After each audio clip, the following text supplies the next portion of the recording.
ang tingin ko ang mas mabigat na problema na dapat malaman ng Pilipino is nag-hemorrhage ang country.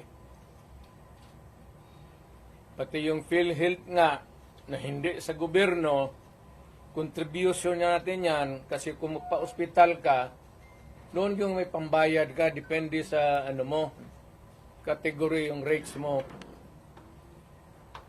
Kung ibang iyo, dividido ba talaga na full o paglabas mo wala ka ng bayaran.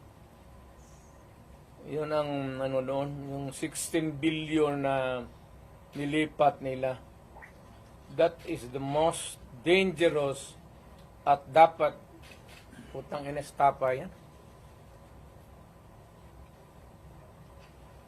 Government malverse the money of the people.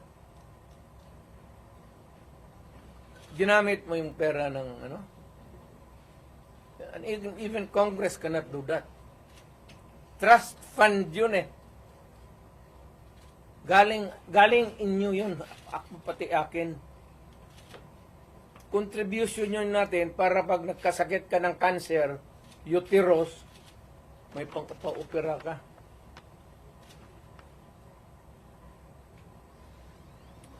Ang ating PhilHealth funds natin lahat was about 8.9 billion 89 billion.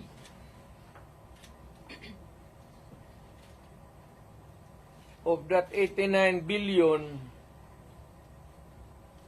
27 na lang ang nawala. 27 na lang ang natira.